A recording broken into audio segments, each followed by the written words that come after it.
Y bueno, pues vamos a comenzar. ¿Cómo les fue con su lectura? Bien, algo extensa, pero bien. Extensa. No, pero me refiero a la del libro. En la del libro era de escasas páginas, ¿no? Sí, maestra, yo quisiera opinar al respecto. Dígame usted. Sí, yo leí el capítulo ¿Sí?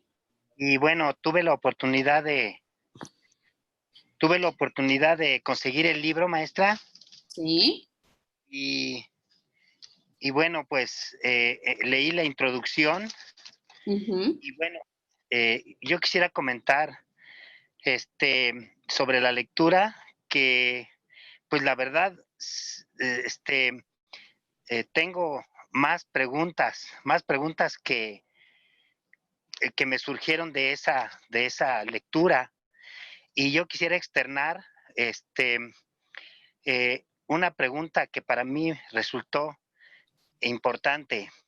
Sí, Hasta, adelante. la primera es, ¿hasta dónde llega el derecho internacional privado como disciplina y hasta dónde llega el derecho internacional privado como método? Esa es la primera pregunta.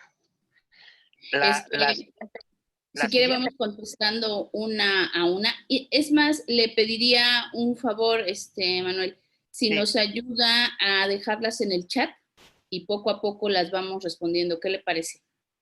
Muy probablemente de la exposición podamos atender algunas y si no, sí, ya les doy un espacio al final para que puedan ustedes, pues, externar todas estas dudas.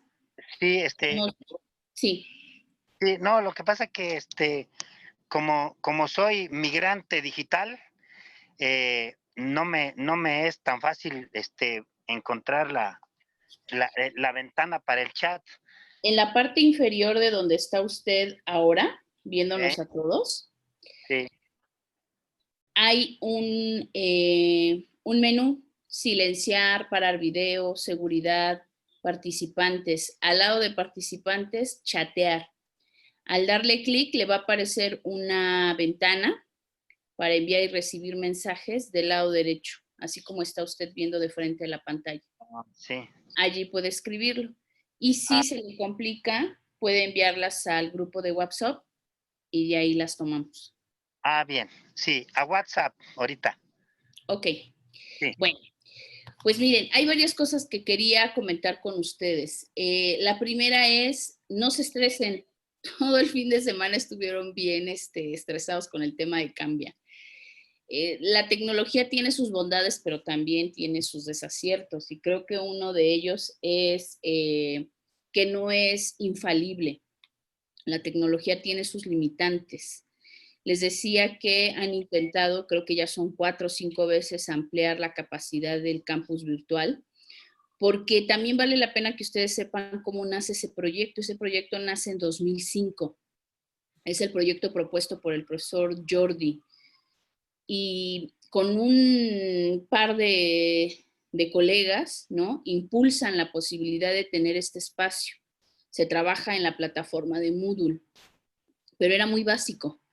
Y antes de todo este tema de la pandemia éramos escasos profesores quienes lo ocupábamos. La realidad es que tampoco tenía mucho sentido invertir en tener una gran infraestructura porque no era algo en lo que nos ocupáramos como profesores, ¿no? Entonces llega este tema de la pandemia y evidentemente ya no es un lujo, sino se convierte en una necesidad, porque además tiene la virtud de que va a estar guiado por ellos. Nosotros no somos administradores, simplemente somos usuarios con diferentes posibilidades, ¿no? El rol de profesor, el rol de ayudante, el rol de estudiante. Entonces así llegamos a la pandemia. Yo no sé cuánto en términos de números se haya duplicado, triplicado o inclusive cuadruplicado los usuarios que actualmente estamos en este espacio. Entonces eso ha llevado a que la plataforma esté trabajando a marchas forzadas, no solamente para crear aulas, para asesorar, para que las puedan construir, sino también ampliar la capacidad. Y en eso tenemos que reconocer que tenemos ahora, y que eso es en toda la universidad, una limitante bien importante. no estamos trabajando al 100%. Les puedo decir, y con mucha confianza lo hago, que, por ejemplo, la coordinación, estamos trabajando escasas 3, 4 personas, ¿sí? Y eso, pues, con todas las limitantes de la distancia. Y hay cosas que definitivamente pues solo su servidora puede atender. También me decían de los correos, maestra, es que se tarda mucho en contestarnos, 3, 4 horas, ¿no? Es que en mi bandeja tengo 100, 170, llegué a tener 250 mensajes, o sea, es una locura. Y evidentemente pues hay que atenderlos, pero pues tenemos limitantes como humanos. Paso a lo siguiente, ¿qué vamos a hacer si cambia falla? En realidad, tienen que empezar a dimensionar cuál es el uso de Cambia. Cambia es un repositorio. En Cambia trabajamos pocas cosas y eso se los hacía ver a alguno de sus compañeros. La presentación evidentemente solo la podían hacer en Cambia, pero la lectura del texto yo les recomiendo bájenlo, ¿no? Tengan el texto ya completo en su computadora o en su celular.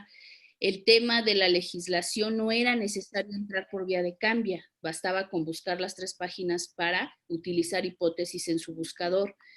Y de esta manera no había tanta necesidad de entrar a Cambia, porque viene lo tercero. Ayúdenos y ayúdense. No saturen Cambia. Traten de utilizarla en horarios donde no haya un alto número de usuarios. Por ejemplo, en este momento, nosotros no tenemos problema porque la gran mayoría de las clases son lunes, miércoles y viernes. Entre las 7 y las 11:30 de la mañana va a ser verdaderamente complicado ingresar a Cambia, porque todas las clases están en ese horario. Entonces, si van a hacer tareas, si van a hacer algo, procuren entrar por las tardes, procuren hacerlo entre martes y jueves, hacerlo el fin de semana. Esta vez estuvo en rehabilitación, si así queremos llamarle, pero en lo sucesivo ya funcionará de manera normal. Y cuarto, recuerden que se les está solicitando actualizar su buscador, eliminar los parámetros de búsqueda que ya guardó su buscador, porque lo que puede estar sucediendo es como a muchos de mis colegas que me decían, maestro, es que no puedo entrar, ¿no? Y bueno, venía seguido de todas las lamentaciones. Lo que pasa es que a veces no leemos. Era claro el mensaje de que tenemos que actualizar nuestro buscador. Y eso inclusive puede llevar a que ustedes tengan que entrar como si fuera la primera vez, con su matrícula y con su contraseña, pero que construyen con esa matrícula y su fecha de nacimiento.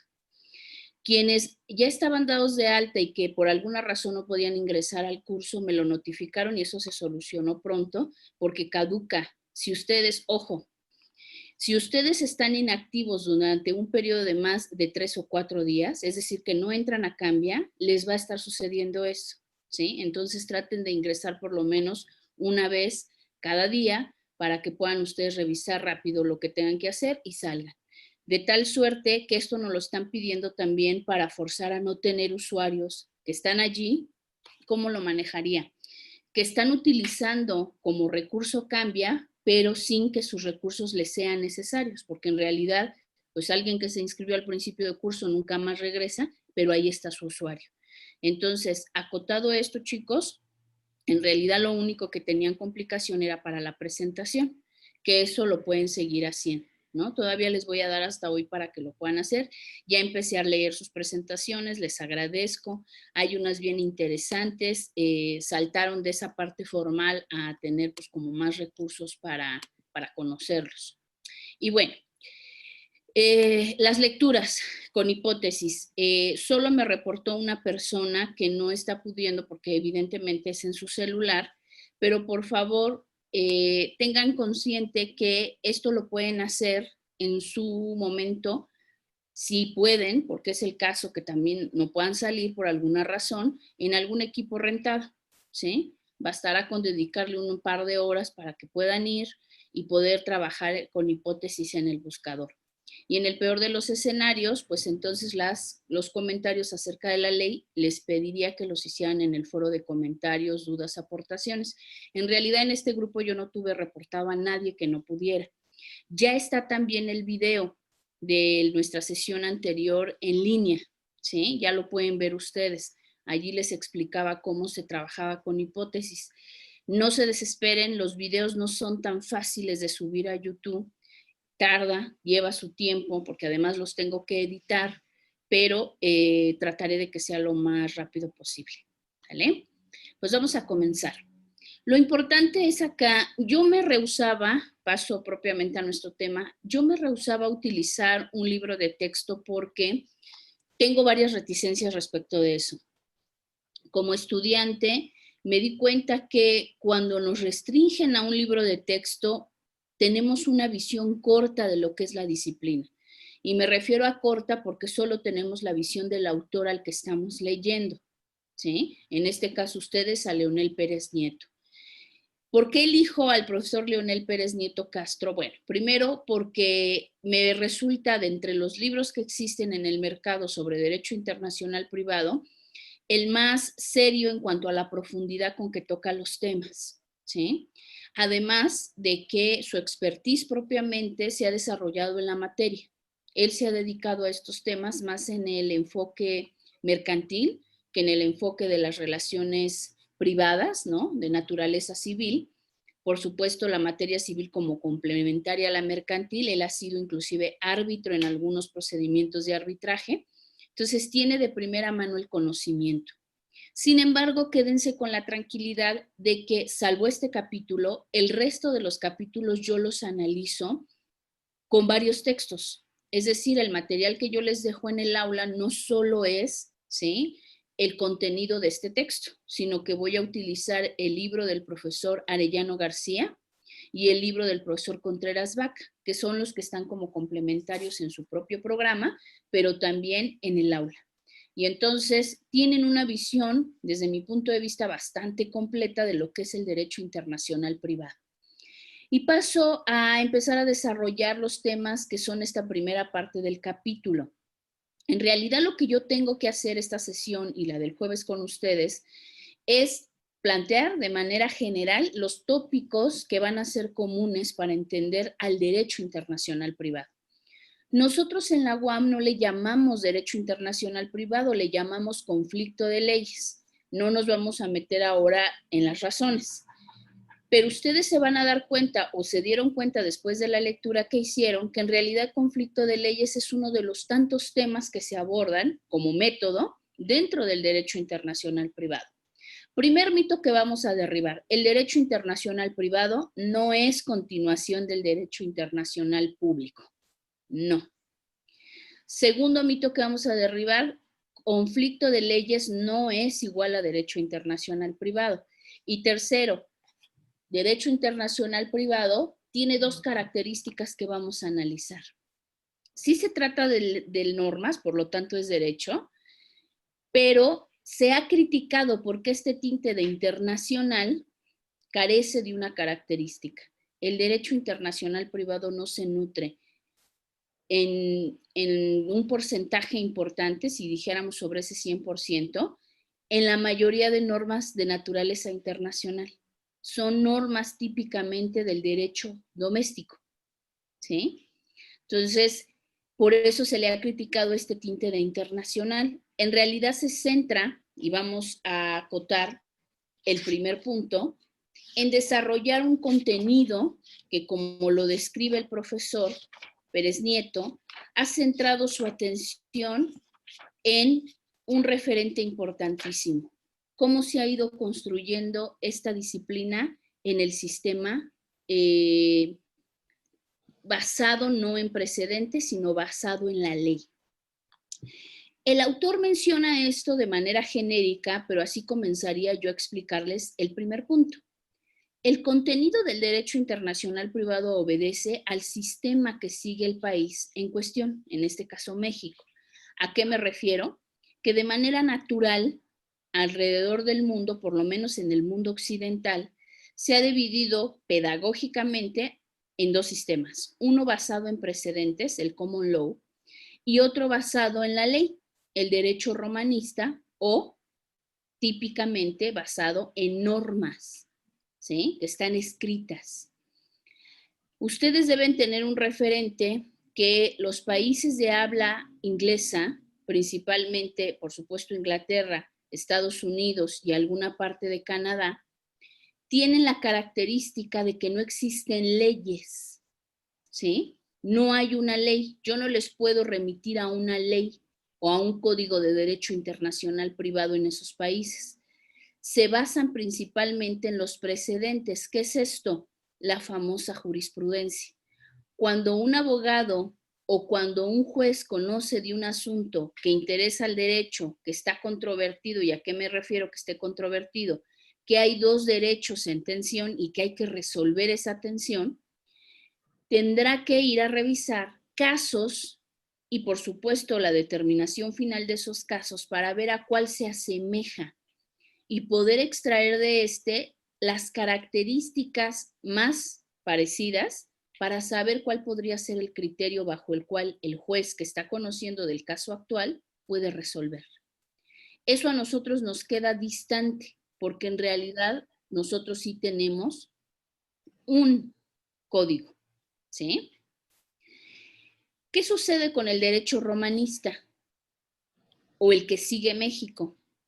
Que a nosotros sí nos han formado en que hay un poder legislativo que plantea proyectos, que emite leyes, reglamentos, códigos, y por lo tanto, cuando tenemos un caso controvertido, llámese dos derechos en tensión, el abogado y el juez tiene que ir a buscar tanto quién será la autoridad competente para resolver como el derecho que se va a aplicar en esa ley, ¿sí? Estas diferencias básicas determinan cuál ha sido el contenido que para el caso concreto México sigue, ¿sí? En el derecho internacional privado. Vamos a pasar a eso. En la lectura yo inclusive les voy poniendo incisos. Por favor, Alan Urbán, ayúdeme. En la página 2 está el primer inciso. No tengo el texto Está a la mano, el inciso A. no tengo el texto a la mano. Casi no le escucho. No le escucho, Alan. ¿Qué tiene lectura la profesora? Sí que yo le ayudo. Ah, sí, por favor, adelante. Adelante, Mariel. Téngala a la mano, por favor. En Inglaterra y Estados Unidos. ¿Sí me escucha? Sí, sí le escuchamos.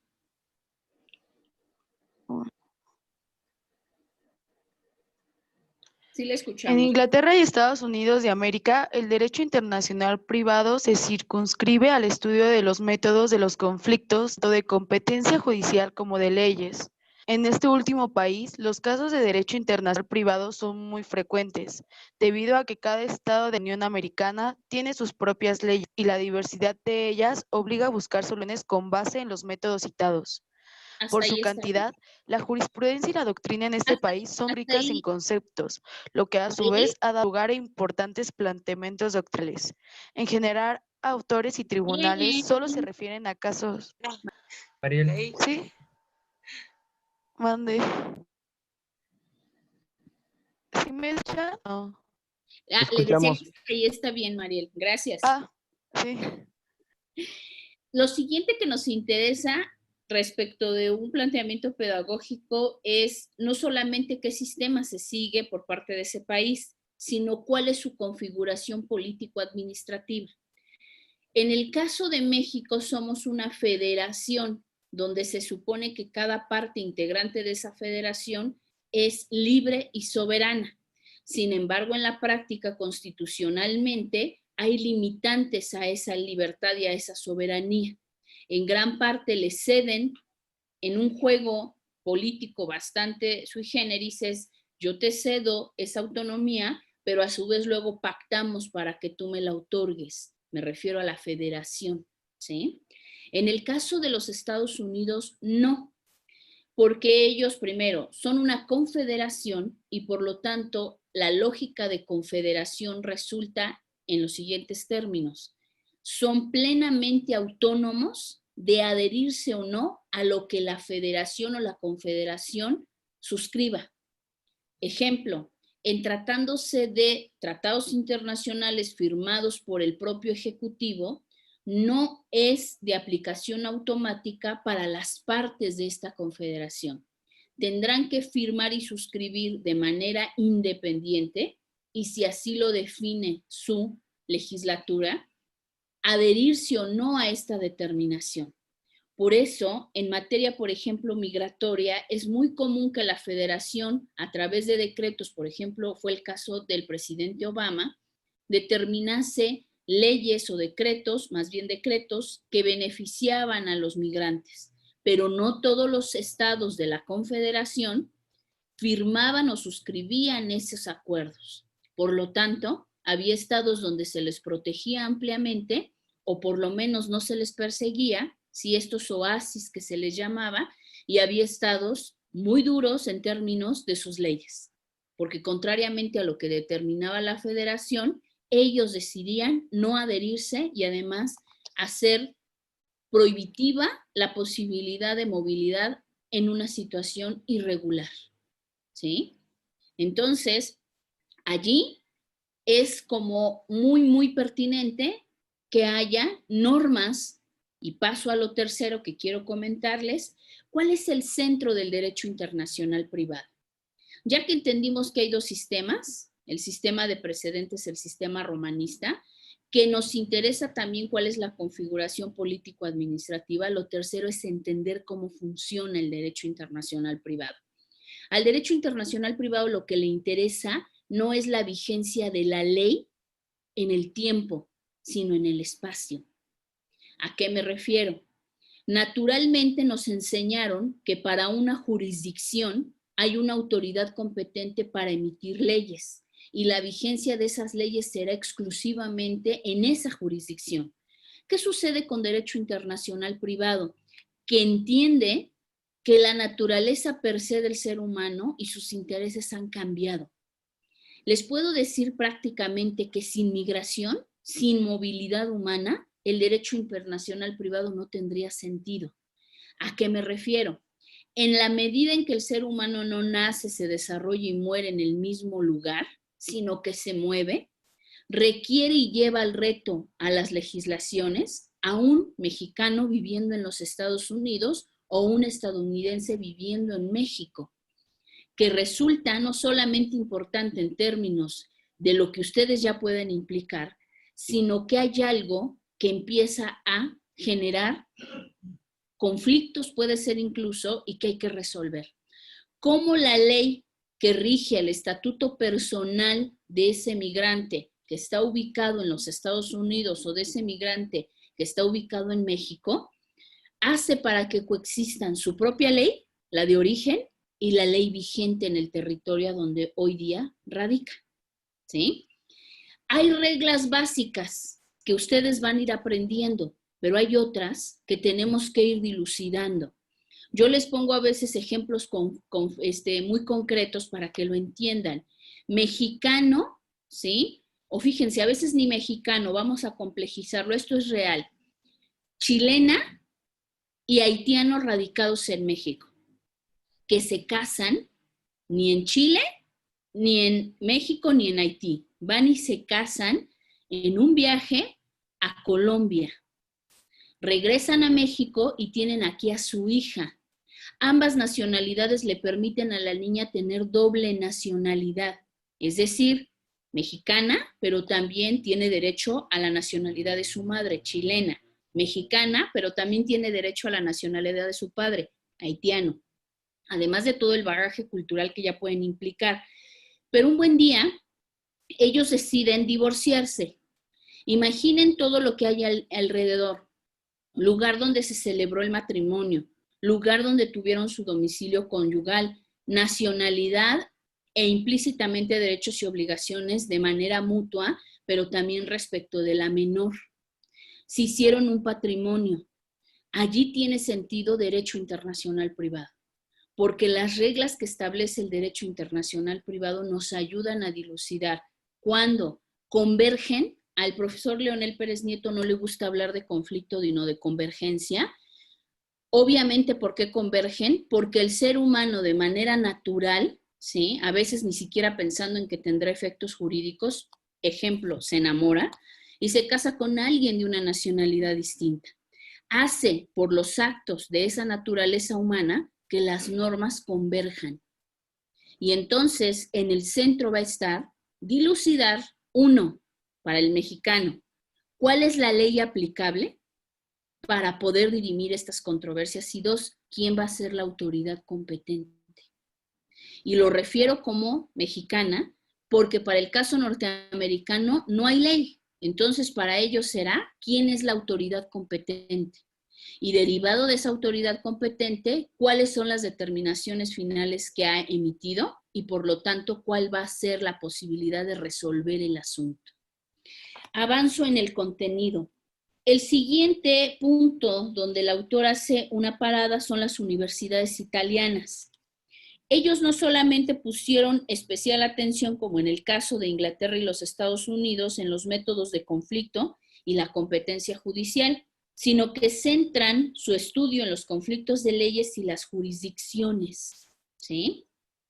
Luego Alemania pone en la mesa dos temas importantes que son la nacionalidad y la condición jurídica del extranjero. La doctrina francesa, que es la que seguimos, pone en la mesa un concepto que va a ser importantísimo. La capacidad y el estado civil de la persona se rige por su ley nacional. Yo les hablaba hace unos minutos que en derecho internacional privado gran parte de los conflictos vamos a tenerlos que resolver de forma casuística, es decir, no hay un precedente. Pero en otros casos ya hay reglas. Ejemplo, si ustedes viajan a cualquier parte del mundo, por haber cruzado frontera mexicana e internarse al país en cuestión, ni va a cambiar su estado civil, ni va a cambiar su nombre, ni va a cambiar los derechos reales o personales que hayan establecido. ¿Qué puede sí modificar? A partir del momento que lleguen a ese país, realizarán actos, a veces casi que involuntarios, que interesen al derecho y que puedan llegar a hacer que converjan las normas. ¿Sí? Pero en el caso concreto del estado y capacidad de la persona, todo lo que implique siempre se va a regular por su ley nacional. Y esta es una norma que se sigue a nivel internacional. Entonces ahí ya tenemos un avance. Ejemplo, si yo tengo que dirimir esto que les explicaba como ejemplo, para efectos prácticos el nombre, el estado civil de la persona no cambia, seguirá siendo una persona de nacionalidad chilena, una persona de nacionalidad haitiana y la niña, según corresponda, doble nacionalidad. Pero eso no va a cambiar. Vamos a tener que dilucidar cómo resolver otros puntos, cómo repartir, por ejemplo, o establecer obligaciones entre los cónyuges o antes cónyuges y, evidentemente, entre estos y la menor. Eso quizás sí se puede dilucidar y vamos a resolverlo, pero su estado y capacidad, no. Eso solamente se pondrá en duda si alguna de las partes excepciona y dice, bueno, a ver, yo considero que no se configuró tal acto jurídico porque la ley bajo la cual nos casamos, por ejemplo, colombiana, exigía tal y tal requisito que no cumplimos, ¿sí? Y por lo tanto, pues ese acto jurídico puede ser nulo e inclusive inexistente si es una nulidad absoluta, ¿sí? Imposible de subsanar. Entonces, muy, muy importante esta aportación que hizo la doctrina francesa y que sigue México. El estado y capacidad civil de las personas se rigen por su ley nacional. Lo siguiente es hacer una parada en América Latina y de manera concreta en las universidades mexicanas. Como ya les explicaba, siguen la tradición del contenido de la doctrina francesa. ¿Cuáles son los 4 temas? Y que ustedes ya lo veían en la clase anterior que vamos a abordar. El derecho de la nacionalidad, condición jurídica de los extranjeros, los métodos de conflicto de leyes y los métodos de conflictos de competencia judicial. Más adelante paso a explicarles de qué van. En la Unión Europea, el contenido del derecho internacional privado tiene una característica interesantísima. ¿Quién me puede decir por qué? Según su lectura. Michelle, ¿nos escucha? Jacqueline. Maestra, porque mencionaba que ahí hay una unificación del derecho en la Unión Europea, así como en el derecho del mar. Así es.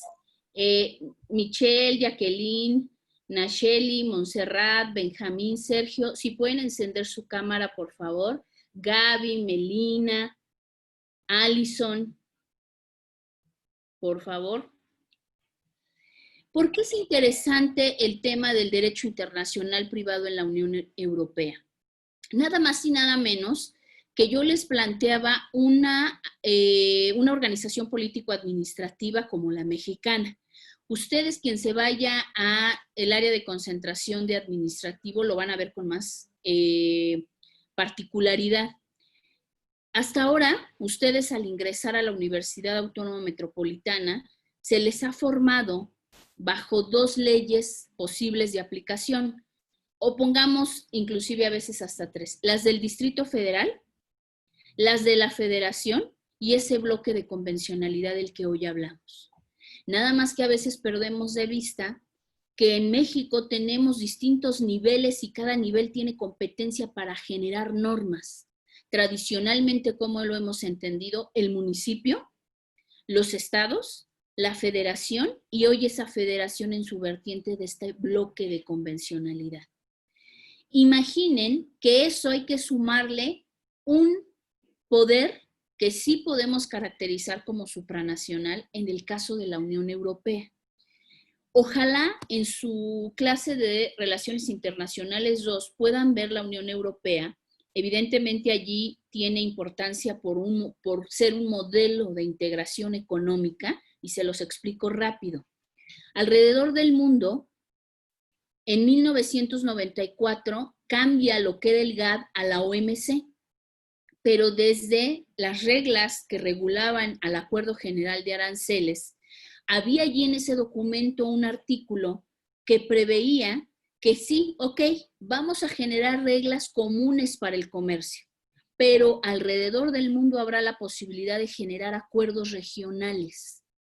Esos acuerdos regionales típicamente son Mercosur, en el caso de América Latina, hay muchos otros, hoy día el TEMEC, para el caso de México antes el TELECAN, para el caso de la Unión Europea, la propia Unión Europea. En el caso de África, y muchos están desarticulados y funcionan bastante o de manera bastante limitada. En el caso de Asia, hay varios que no llegan a consolidarse como puede ser el caso de América Latina y de Europa, pero particularmente funcionan de manera extraordinaria para el comercio. ¿A qué voy? Aunque surge con una característica meramente económica, la Unión Europea ha logrado un nivel de consolidación en el papel, y ahorita les explico por qué, que logra generar no solamente órganos supranacionales, entre los cuales está el Parlamento Europeo. El Parlamento Europeo tiene la capacidad, como podría ser nuestro Congreso de la Unión, de generar leyes que son aplicables para las hoy 26 economías integrantes de la Unión Europea. Recuerden que estamos en un proceso de separación de uno de los miembros que a través de este proceso que han llamado Brexit, decide separarse, ¿sí? Imaginen entonces que no solo tienen a nivel municipal, que no solo tienen a nivel estatal, que no existe solo la parte federal, que no está esa parte de tratados internacionales, sino que está otro bloque por encima de todo esto, que es las leyes emitidas por estos órganos supranacionales. Y entonces por eso el autor les dice, en tratándose de los procesos de integración económica como la Unión Europea, el Mercosur, hay características interesantísimas. Piensen, por ejemplo, que en el marco del TELECAN, o de lo que hoy es el TEMEC, se dispusiera que va a haber órganos supranacionales entre México, Estados Unidos y Canadá que emitan leyes que van a ser vigentes para los 3 países. Evidentemente, por una cuestión de tradición, no nos vamos a meter ahorita si es bueno o malo eso. Hay muchas reticencias a lo internacional en el caso de México. Lograr por ahí del 94 este acuerdo fue verdaderamente titánico. Hoy ya estamos como más acostumbrados a este tema de una posibilidad de un acuerdo entre Estados Unidos, México y Canadá, pero en aquel momento requirió una gran labor de convencimiento de todo el aparato político para que se lograra esa firma. Imaginen sumarle que en el marco de ese acuerdo existieran órganos supranacionales, no solamente de naturaleza legislativa, sino judicial y ejecutiva, ¿sí? Eso es lo que sucede hoy en la Unión Europea. Como nota a pie, es un proceso de integración que tenía visos de llegar a ser el modelo económico, ¿sí?, en el actual siglo.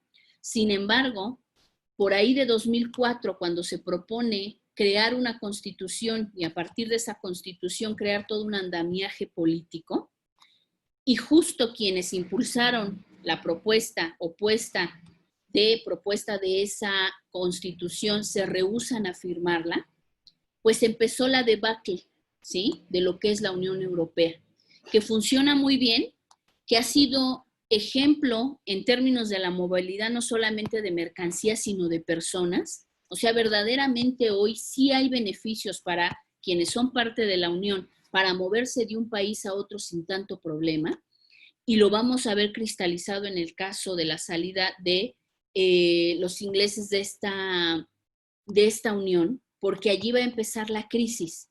Muchos estudiantes, por ejemplo, pueden estar en algún otro país estudiando o llegar a este país a hacerlo porque hay acuerdos. En el momento mismo que se separe de la Unión Europea, esos acuerdos desaparecen y serán como cualquier otro miembro, o más bien como cualquier otro país no miembro del acuerdo. Es como si un mexicano viaja a cualquiera de estos países, debe cubrir como cualquier extranjero las reglas en materia migratoria. Para ellos había acuerdos mucho más flexibles. ¿Cómo lo traslado a derecho internacional privado? En este punto ya no solamente es importante la vigencia de las leyes en términos de los 3 niveles de los que hablábamos, sino ahora cómo cuando pongamos un ejemplo, un español que viaja a Francia, ya no solamente lleva sus leyes nacionales españolas, sino tendrá que, por así decirlo, convivir con las leyes francesas, pero también con los tratados internacionales que Francia ha firmado, pero también con los tratados que en materia, más bien con las leyes que en materia de las competencias de esos órganos supranacionales, como parte Francia de la Unión Europea, apliquen, ¿sí? El caso concreto que nosotros vamos a ver es el reglamento Roma I y Roma II sobre las obligaciones contractuales y extracontractuales. Esto es verdaderamente interesantísimo porque si nosotros estamos liados, vean hoy la CONAGO desarticulándose porque no hay un acuerdo y son los estados parte de una misma federación, imaginen llegar a un acuerdo donde 27 economías en su momento firmaron y pactaron casos como este, la posibilidad de órganos supranacionales, con lo que lleva implícito, poner en vigencia leyes que les iban a ser aplicables a las 27 economías, ¿sí? Entonces, para derecho internacional privado es importante revisarlo, porque cuando México lleva a cabo comercio, y vamos a cambiarlo a un tema más particular, un empresario mexicano, persona física o moral, lleva a cabo un intercambio comercial con una persona en Europa, no solamente se somete a las reglas que están vigentes específicamente en México, y pensemos, por ejemplo, en España, sino que también deberá atender a todas las reglas que para la materia se hayan puesto en vigor en España a nivel federación, o donde esté ubicado primero la empresa, luego a nivel federal, luego a nivel supranacional. ¿Cuáles son las reglas que la Unión Europea le ha impuesto a España por ser miembro de esa integración económica? Y tienen que coexistir. Por supuesto, lo ideal es que no se violente ninguna de esas normas. México, por eso es complicadísimo llevar a cabo comercio con Estados Unidos, que además son muy exigentes, por ejemplo, en medidas fitosanitarias. Aquí todos los productos los manejamos con las manos. O sea, si de algo tenemos que estar seguros que los mexicanos estamos a prueba de cualquier bicho, ¿no? Desde que comemos unos tacos en la esquina saliendo del metro y nuestros antivirus ya están a prueba de todo, a que también hay ciertas cadenas de alimentos o de consumibles que no cumplen, ¿sí?, de manera específica con todas las reglas fitosanitarias. Y en eso México tiene muchas dificultades porque puede ser su producto el más, en calidad el más deseable en el plano internacional. Pero como no cumplimos con esos estándares de calidad, ¿sí?, en términos del manejo, a veces es complicado que se puedan distribuir, por ejemplo, en los Estados Unidos. Y a veces también es un tema político, ¿verdad? Y en la Unión Europea, pues no se diga, ¿sí? tenemos que esforzarnos y malamente a veces nos esforzamos para exportar, pero no para distribuir en el país, ¿sí? La siguiente parada es en América Latina. América Latina llega bastante tarde porque imagínense que este proceso de integración económica data de los 40, finales, en mitad de los 40, principios de los 50 en la Unión Europea, y América Latina está pensando en un proceso semejante en la década de los 80. ¿A qué me refiero? No al desarrollo propiamente de la posibilidad de integración económica, pero sí a que los países, porque piensen, América Latina viene de un proceso histórico donde fuimos territorios conquistados por las grandes potencias y logramos, ¿sí?, en el siglo XIX generar movimientos que nos permitían nuestra independencia. Inclusive es bien característico porque los aniversarios de independencia de los países latinoamericanos coinciden, ¿sí? A veces nada más desfasados por algunos años porque fue todo un movimiento de independización de estas colonias respecto de esas grandes potencias.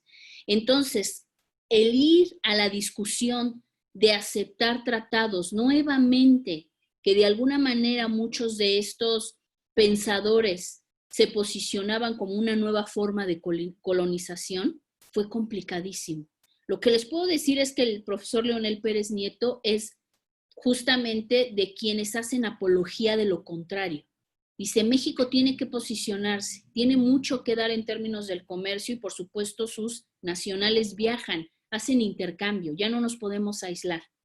Pero él refiere que fue hasta el 1980 y en caso concreto en el 93 donde la Facultad de Derecho empieza a introducir, ¿sí?, estos temas en el plan de estudio de quienes se formaban como futuros licenciados en Derecho.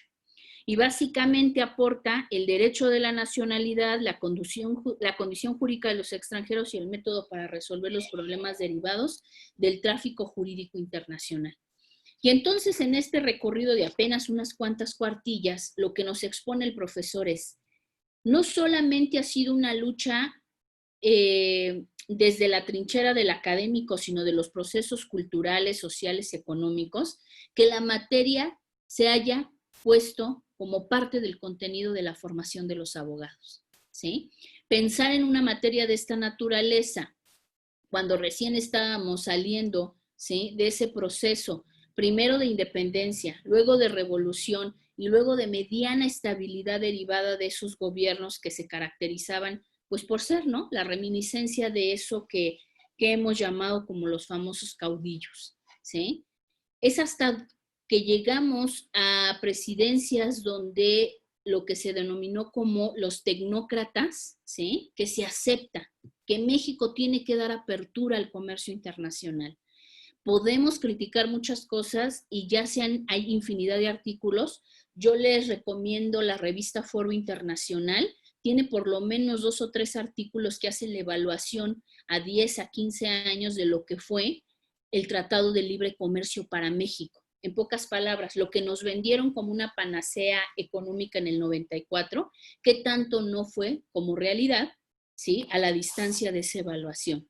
Y bueno, ahí hay varias cuestiones bien interesantes que básicamente tienen que ver con la necesidad puntual de regular todo lo que implica el tratado, ¿sí? No dejar ningún cabo, si me permiten, suelto en términos de la buena voluntad, ¿sí?, de quienes están haciendo comercio, porque a veces en esa buena voluntad llevamos la peor parte.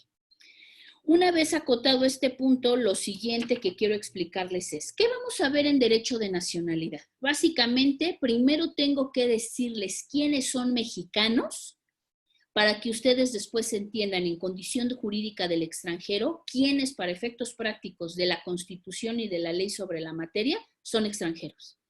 ¿Por qué es eso importante, maestra? Pues porque resulta que va a ser un régimen jurídico el que se le va a aplicar a los mexicanos y van a aprender que ni siquiera va a importar por qué vía, si es por naturalización o por nacimiento, y otro el que se le va a aplicar a los extranjeros, ¿sí? Por eso primero tengo que explicarles qué es la nacionalidad, cómo se llega a ser mexicano, en este tema de la naturalización, por qué vías y qué trámites hay que hacer para poder lograr la naturalización y por supuesto qué implicaciones jurídicas tiene. Y luego entonces llegar a condición jurídica del extranjero, donde son 3 momentos los que nos interesan. Cuando se interna, su permanencia en el país y su salida, ¿sí? Todo esto está regulado por la Ley de Migración, por su reglamento, por la Ley sobre Refugiados y Protección Complementaria y Asilo Político y su reglamento, y 2 manuales que ya les dejé en el aula, que son los lineamientos para poder obtener visa, que expide la Secretaría de Gobernación y de Relaciones Exteriores, y los lineamientos para trámites y procedimientos migratorios. Y luego entonces llegamos a otro tema importantísimo de derecho internacional privado, los métodos para resolver los problemas derivados del tráfico jurídico internacional. Si yo ya logré en la introducción, que este es el capítulo 1, que mis alumnos entiendan generalidades del derecho internacional privado, luego ya los introducí a ese régimen jurídico específico que opera o que es vigente para los nacionales. Y luego ya entendieron también cómo es un régimen jurídico específico para el caso de los extranjeros. Lo siguiente es que entendamos cómo resolver los problemas cuando las normas mexicanas y las normas extranjeras convergen, en casos como el que les acabo de exponer. Haitiano casado con chilena en Colombia, que viven en México y que nace y sus primeros años de vida de esa niña se desarrollan en México, ¿sí? Un día deciden divorciarse, entonces hay que deslindar una serie de elementos en esa relación. Estos métodos nos ayudan a resolver los problemas derivados del tráfico jurídico internacional. Voy a ponerles un ejemplo muy coloquial, espero les sirva. En Estados Unidos, si vemos una imagen panorámica de las carreteras, inclusive de las calles, son perfectamente trazadas. En las carreteras usadas por autos o en estas calles transitadas por personas, piensen que los sistemas jurídicos del mundo conforman una red semejante. Pero puede suceder que en algún punto se encuentren esas 2 personas o coincidan esos 2 automóviles. ¿Qué significa? En el ámbito local, ustedes entiendan perfectamente que cuando un asesorado les llama a las 2 de la mañana y les dice, estoy en la autopista México-Toluca y acabo de tener un accidente y hay daños a propiedad ajena, pero también lamentablemente a persona, hay una serie de responsabilidades que deslindar, porque de entrada las carreteras son del ámbito ¿qué? Luciano, federal. Pero puede haber otra serie de cuestiones que se van a resolver respecto del derecho ¿qué? Local. Local, ¿sí? Pónganle esa dosis ahora a nivel internacional. Vamos a ir paso a paso. No solamente hay convergencia de leyes mexicanas y españolas y brasileñas, brasileñas y francesas, sino puede haber convergencia de normas entre las normas de Colima y las normas de Chiapas, las normas de Chiapas con las normas de Sonora. Es decir, aquí hay como 2 sentidos de lo que pueden ser los métodos para resolver los problemas derivados del tráfico jurídico internacional. Cuando estamos frente a problemas de naturaleza interestadual, que es cuando un juez de Colima le pide a un juez de Chiapas que lleve a cabo desahogue trámites de mera naturaleza procedimental, y cuando un juez mexicano le pide a un juez francés que dé reconocimiento de validez y en su caso ejecución a una determinación final. ¿A qué me refiero? Nosotros no solamente nos vamos a abocar a la convergencia de normas a nivel estatal, refiérase a estados soberanos como sujetos de derecho internacional, sino a nivel interestadual, una entidad federativa con otra. Pero ¿qué ventaja tenemos en este último caso? Que en la Constitución sí hay reglas para dirimir esos problemas, ¿sí? Podemos mencionar el 124, el 121, hay reglas claras, ¿sí? O por lo menos que nos dan luces. ¿qué sucede con los problemas entre estados soberanos? Primero, que si ustedes recuerdan sus clases de Derecho Internacional Público, aquí tenemos una situación particular. Los estados son soberanos. ¿Y a qué me refiero? Que ningún estado puede imponer a otro ni ley ni solución alguna. Tiene que ser mediante acuerdo, regularmente mediante cooperación procesal internacional o judicial, o mediante tratados internacionales. México no puede obligar a Alemania, no puede obligar a Turquía, no puede obligar a Israel a que reconozca una determinación final. Sí puede llegar a generar lazos de cooperación, de buena voluntad. Tú reconoces mis determinaciones finales, es decir, yo, México, reconozco las determinaciones finales del aparato jurisdiccional israelí y ellos a su vez reconocen los míos, pero no por vía de la obligatoriedad, porque aquí no hay entes supranacionales, ¿sí? No hay una Suprema Corte o algo similar que esté por encima de los estados soberanos. Por eso me regreso a los minutos antes de llegar a este punto. La Unión Europea sí tiene esos mecanismos, por lo menos en el caso de estas 26 economías. ¿Sí? Entonces, ¿qué métodos vamos a estudiar?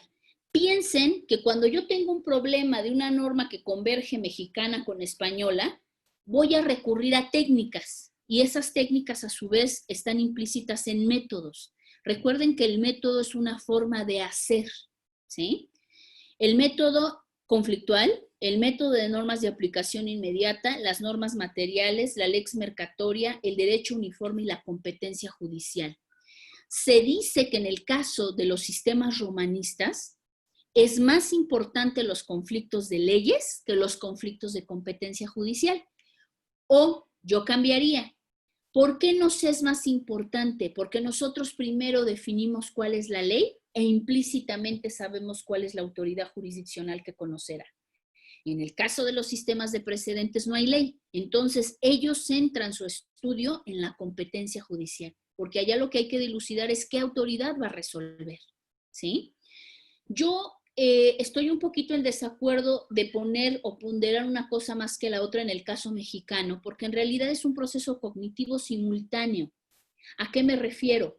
Cuando ustedes como abogados llega un asesorado y les plantea unos hechos y ustedes tienen que ajustarlo al derecho, que por cierto eso se llama calificar, y es de las cosas más complicadas que van a tener que hacer. Eso no es por vía de un machote, eso no es por vía de una memorización, eso se logra a través del criterio jurídico. Todos los conocimientos que obtuve en 4 años, cuando esa persona esté frente a mí y me narre los hechos, yo tengo que ajustarlos a una figura de derecho.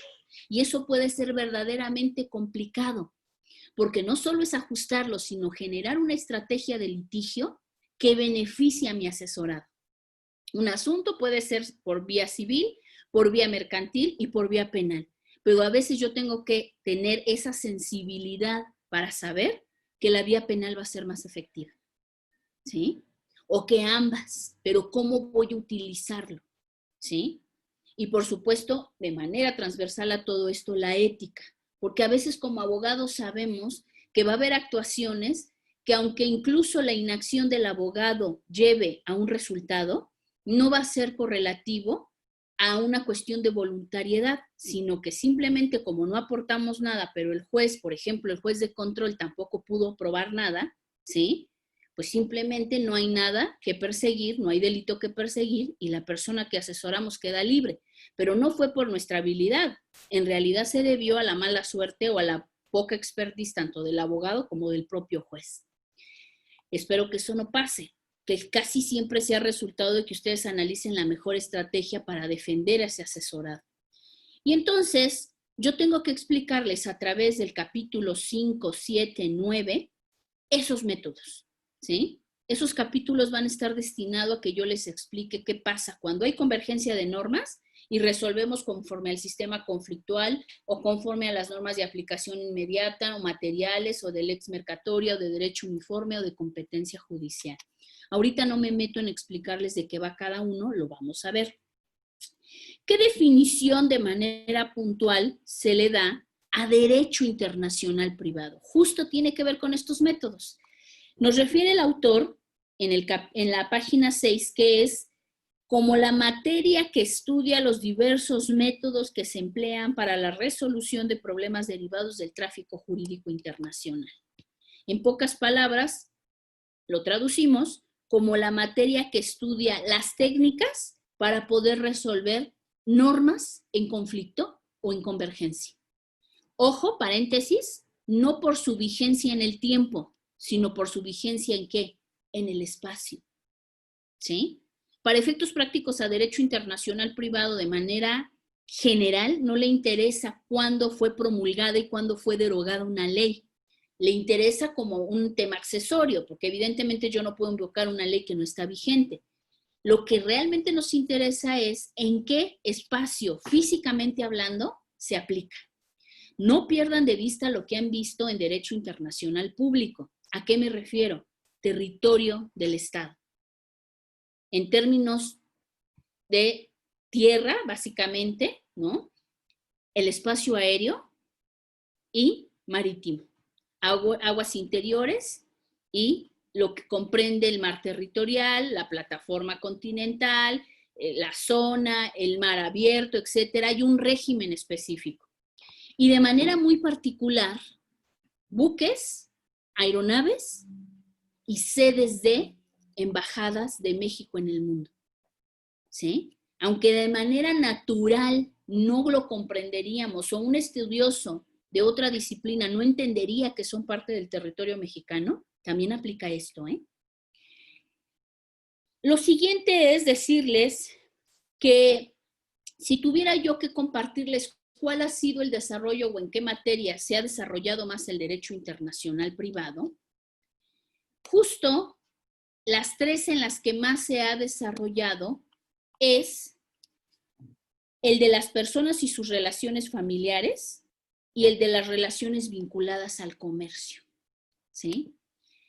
Y de manera puntual, por favor, página 7, Sergio Rodríguez, en la página 7, el primer párrafo, ¿cuáles son esos temas respecto del primer punto, personas y relaciones familiares? ¿Nos escucha, Sergio? Roel A. Sánchez. Sí, pero... Adelante, Sergio. Es que no tengo el documento a la mano. No pude abrirlo en el celular y la computadora tampoco lo... No, sí se puede abrir en el celular, porque ya hice yo pruebas para que pudieran. Cheque eso, por favor. Roel A. Sánchez. ¿No? Maestra. Alejandro López, ¿nos escucha? Por favor, Fernando Vargas, ¿tiene ahí la página 7, primer párrafo? Si quiere yo le ayudo, profesora. Muchas gracias, Eduardo. Las personas y las relaciones familiares. En este tema se comprenden las relacionadas con elementos extranjeros y su regulación desde la capacidad y el estado civil de las personas, matrimonio, filiación, divorcio, hasta el derecho sucesorio, pasando por la adopción, legitimación, patria potestad y tutela. También se incluyen temas que, por su actualidad e importancia, han sido objeto de regulación internacional, como las obligaciones alimentarias, la sustracción ilícita de menores por uno de los padres o parientes, la adopción y la restitución de menores, incluidas la represión del tráfico ilícito de menores, etc. Estos son los temas, gracias Eduardo, de los cuales se ha ocupado el derecho internacional privado en tratándose de personas y relaciones familiares. Son los más importantes. En la década de los 80, también el derecho internacional, propiamente el derecho de familia, se centró en la represión del tráfico de menores y su regulación de la sustracción ilegal, el otorgamiento de pensiones alimentarias y la adopción internacional. Y en el tema propiamente de ir entendiendo que el ser humano evoluciona y culturalmente empezamos a asumir roles distintos y maneras distintas de relacionarnos. Hoy para la Ciudad de México es como muy natural entender el matrimonio entre personas del mismo sexo, la posibilidad de la reasignación sexogenérica. Esos temas también empiezan a convertirse en un asunto que interesa al derecho internacional privado. porque imaginen ustedes que lamentablemente la Ciudad de México se ha convertido en una especie de isla jurídica, donde aquí tenemos muchos derechos que en el resto de las entidades federativas no son reconocidos. Y entonces hay infinidad de amparos, por ejemplo, en tratándose de la cobertura que una persona quiere dar a su pareja o a su cónyuge del mismo sexo en materia de seguridad social. Tradicionalmente el Seguro Social reconocía que quien podía otorgar mutuos derechos era un hombre a una mujer o una mujer a un hombre, en tratándose de ese matrimonio tradicional. Pero hoy también se reconoce que una mujer puede dar seguridad social a su pareja, que puede ser mujer, o un hombre que también puede ser hombre, ¿sí? Su pareja. Y entonces, pues bueno, todos esos desasosiegos que evidentemente hay reminiscencias de lo que creemos y de lo que asumimos como nuestra verdad, ¿no? Como seres humanos, y que eso no está exenta a la Suprema Corte, y ya lo hemos visto. La posibilidad de la interrupción del embarazo de manera legal, es decir, una serie de temas que se han puesto pues en boga, ¿no? Y que no todo el territorio mexicano goza de esas posibilidades. Y luego cerraría yo esta parte con los procesos de globalización. Ya no dedico tanto tiempo, porque en realidad se los explicaba su pretexto de la Unión Europea. La posibilidad de que a partir de ese artículo del GATT, o de lo que fue el GATT, o el Acuerdo General de Aranceles, y luego se convirtiese en la Organización Mundial de Comercio, diese para que los miembros de la OMC, a su vez, también pudieran generar acuerdos regionales, pues ha llevado a tener zonas de libre comercio que se desarrollan y que han alcanzado momentos de madurez, como hoy día es el caso de la Unión Europea, y que inclusive generan legislación, ¿sí? Que es vigente para todos los Estados miembros de ese proceso de integración. Sí es importante decirles que solo se ha dado en el caso de la Unión Europea. Ninguno de los procesos del resto de los continentes en el mundo ha logrado una maduración tan importante, ¿sí? Y ni creo que lo logre, ¿no? Después de 2010, cuando la Unión Europea llegó a su punto más crítico de esta crisis, ¿no? Heredada de toda la especulación inmobiliaria que llegó de los Estados Unidos y que les pegó de manera muy fuerte, dudo mucho que este sea el modelo a seguir, ¿no? Antes hubieras dicho que sí, que la tendencia iba a ser a integrarnos regionalmente, pero hoy día no estaría segura, ¿no?, de que eso vaya a ser. El derecho internacional privado en América Latina. América Latina, como les decía, tiene un antecedente de haber sido colonias la mayoría de los estados soberanos, o de los estados que hoy somos reconocidos a nivel internacional como eso, estados soberanos. Y eso nos ha llevado a tener importantes reticencias para todo lo que viene del extranjero, y sobre todo de quienes fueron, pues, administradores de esas colonias. Y básicamente, ¿cuál ha sido la aportación al derecho internacional privado? Todo se ha dado en torno a la Organización de Estados Americanos, la OEA. Así como es importante a nivel universal la ONU, la Organización de Naciones Unidas, para el caso concreto del sistema latinoamericano, lo ha sido la OEA. En la OEA nace esta iniciativa de lo que es hoy el sistema de derechos humanos, que puede ser la Comisión y la Corte, pero también nace el estudio del derecho internacional público y privado, y de manera puntual, en tratándose del derecho internacional privado, lo que nosotros vamos a conocer como CIDIPS, las conferencias internacionales sobre derecho, o interamericanas sobre derecho internacional privado. Esas CIDIPS han tenido 7 versiones, y cada una de esas versiones se ha desarrollado en distintos países. Más adelante, segunda parte de este tema, vamos a ver cuál es la diferencia entre un congreso y una conferencia diplomática. Las CIDIPS son conferencias diplomáticas.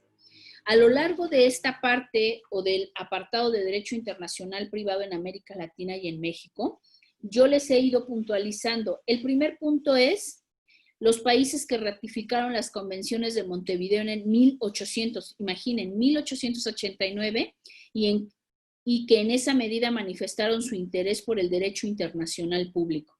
empieza a sonar nombres como Argentina, Colombia, Paraguay, Uruguay, Bolivia, Perú. Nace el proyecto, ¿sí?, del Código Bustamante. Fue un proyecto que intentaba codificar, si me permiten el término, las normas de derecho internacional privado. Fue el único intento. Ustedes van a ver conmigo que hoy por hoy no hay un código, ni siquiera en México. Las normas de naturaleza de derecho internacional privado están dispersas. Las vamos a encontrar lo mismo en el Código Civil que en la Ley Federal del Trabajo, que en el Código de Procedimientos Civiles, que en el Código de Procedimientos Penales, que en la Ley General de Sociedades Mercantiles. Están dispersas, no hay un código único de estas normas. Luego, la segunda parada es justamente los 4 signatarios de este código, que fueron Brasil, Chile, Panamá y Venezuela. Allí empieza a tener una participación más activa estos países, o comienzan a tener una participación más activa. Costa Rica, que también ha participado de manera importante. México se ha caracterizado por estar muy activo en la generación de normas de derecho internacional privado. Lo demuestra su participación en las 7 versiones de estas CIDIPs y en la firma y ratificación de la mayoría de las convenciones que han sido resultado de esas CIDIPs. Pero también ha puesto en marcha criterios importantes, sobre todo que resuelven temas, por ejemplo, como la sustracción ilegal de menores o en materia mercantil. Inclusive una de esas CIDIPs se desarrolló en México. ¿Qué significa que un país participe y firme y ratifique una convención? No solamente que requirió de la operación política al interior, ¿no?, de las fuerzas dentro de un congreso, sino que también del convencimiento de que lo que iba a firmar, que por cierto, luego les voy a pasar el video del presidente, no recuerdo ahorita, se me fue el nombre del presidente que firma un acuerdo con los Estados Unidos y en plena imagen de foto que están firmando el acuerdo, empieza a revisar el acuerdo y como que no le checa, ¿verdad?, lo que firmó, porque ello implicaba mover la embajada de donde hoy día se encuentra a Jerusalén. Ya platicaremos sobre eso desde un punto de vista de muchas ópticas, pero la reflexión ahí era más bien nunca firme sin leer, ¿verdad? Y parece ser que este presidente tuvo ese pequeño detalle de no leer lo que estaba firmando. Busquen la nota para que podamos entendernos el día jueves. Entonces, no es menor que un ejecutivo, lo que nosotros vemos es que el ejecutivo llega y firma lo que ahorita les describo de este presidente, pero detrás hubo un cabildeo para lograr eso, ¿sí? Esa es la foto donde el presidente solamente llega y firma, pero hubo ministros de Estado que tuvieron que viajar a estas conferencias diplomáticas, trabajar, ¿no?, arrastrar el lápiz, revisar el documento, ver cómo iba a quedar, llegar a México y manifestar la posición que han tenido, el convencimiento de que se firme o no, asesorar al presidente y finalmente que él firme. Y luego tener la certeza de que va a ser ratificado por el Senado, ¿sí?, que tampoco es menor. Eso, por ejemplo, en épocas de la 4T no lo hemos observado. Yo no sé qué vaya a suceder, porque hay tanta grilla, si me permiten el término, que yo no sé si vamos a ser capaces de ponernos de acuerdo en algo, ¿no?, sin tener que usar métodos al más puro estilo priista, ¿no?, como cambiarnos de bancada para sacar el acuerdo de la presidenta de la Junta Política. O sea, no sé, ¿no? Estamos en temas inciertos. Y entonces, jóvenes, yo les sugiero, les voy a compartir pantalla, qué materiales son los que yo les sugiero para reforzar lo que vimos hoy y lo que vamos a ver la siguiente sesión. Primero, en la semana 2 les he dejado, lo voy a abrir ahora, un material de apoyo para el capítulo 1 y 2, resumen de Derecho Internacional Privado, que es un resumen de este capítulo 1, la historia de las CIDIPs, de las que hemos estado hablando ahora, que es como el ícono en materia de Derecho Internacional Privado en América Latina, y no menos importante, el tema del Código Bustamante, ¿sí? Evidentemente esto es material extra, ¿no? Para quien me pregunte, maestro, es que tenemos que leer todo eso. No tienen que. Son materiales que yo les dejo por si este tema les interesa, les resulta oportuno, etcétera, pues que lo revisen. Chequen, a lo mejor por curiosidad, cómo estaba integrado ese código, qué era lo que se proponía como proyecto. ¿Sí? ¿Qué es lo que vamos a revisar la siguiente sesión? A partir del objeto del derecho internacional privado y hasta terminar el capítulo. No veo que haya podido anotar sus dudas.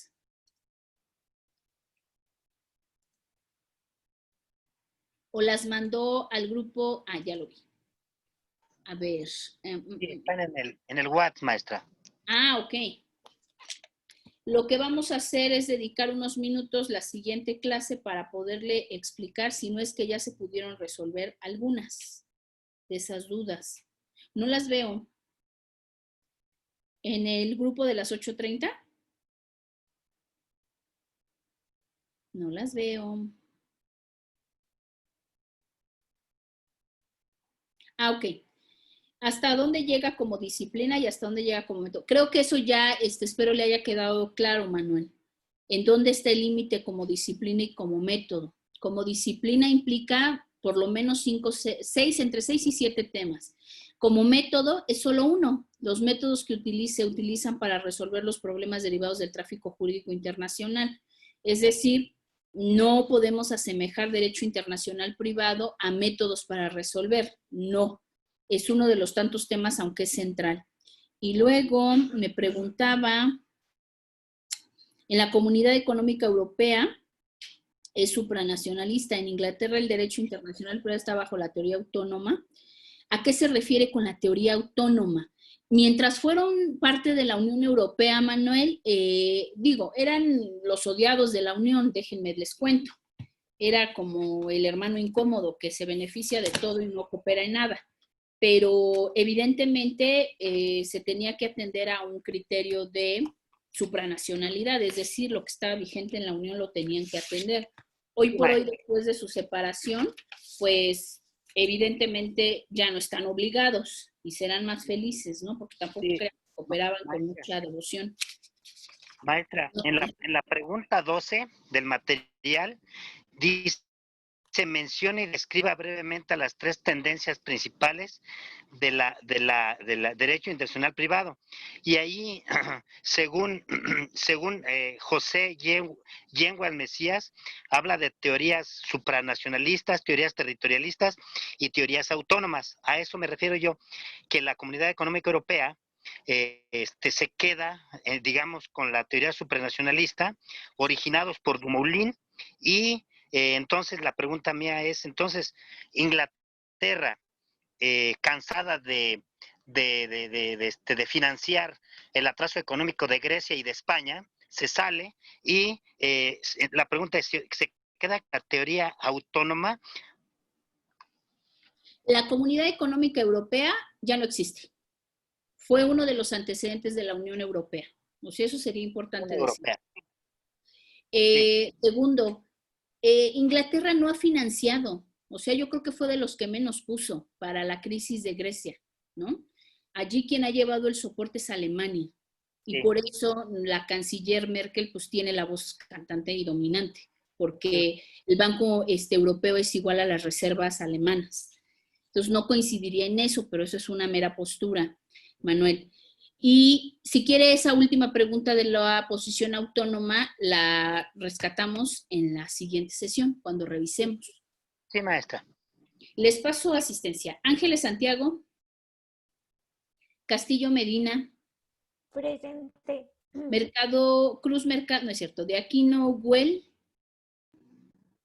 De la Cruz López. Delgado Neri. Enrique. Presente. Delgado Neri. Presente. Enríquez Hernández. Enríquez Jiménez.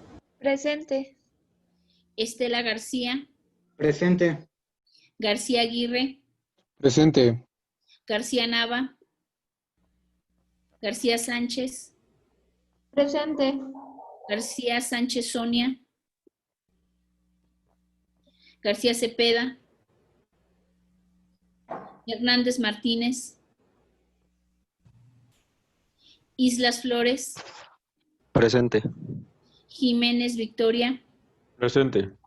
León Marín, López Cortés, Presente.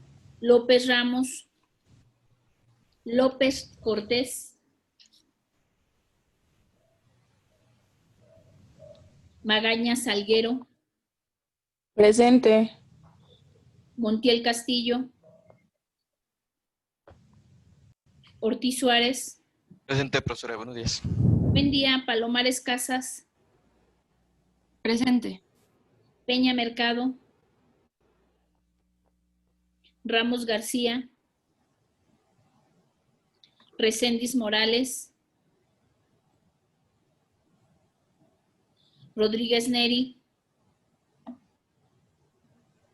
Rodríguez Cedeño, Rodríguez Cedeño, presente.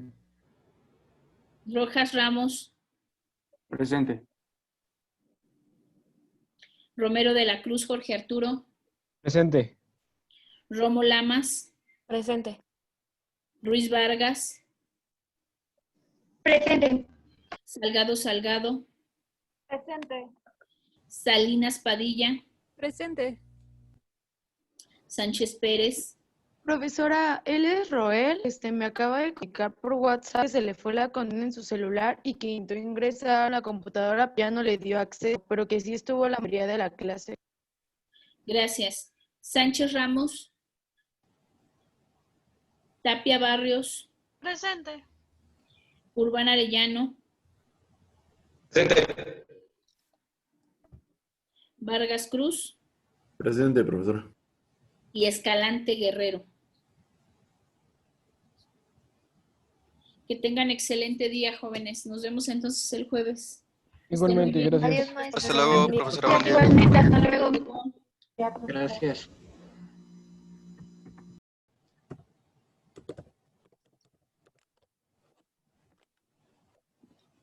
Profesora, Dígame. mire, lo que pasa es que me dieron de alta la clase apenas el día de ayer. No sé si no se actualizó la lista. Jacqueline Vargas. Sí. La anoto, Jacqueline, porque todavía no aparece. Dígame sus apellidos. Vargas, Oaxaca, Jacqueline.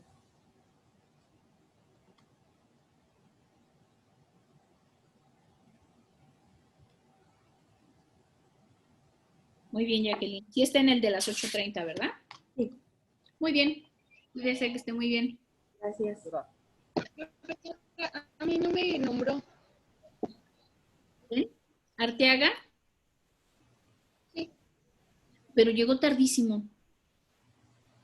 Sea puntual. Pero no me daba. No, pero se conectó ya casi a las 9. Sea más puntual que la anoto. Sobre todo, ya sabe, por los acuerdos. Tienen que ustedes llegar puntual. Arteaga Rosas.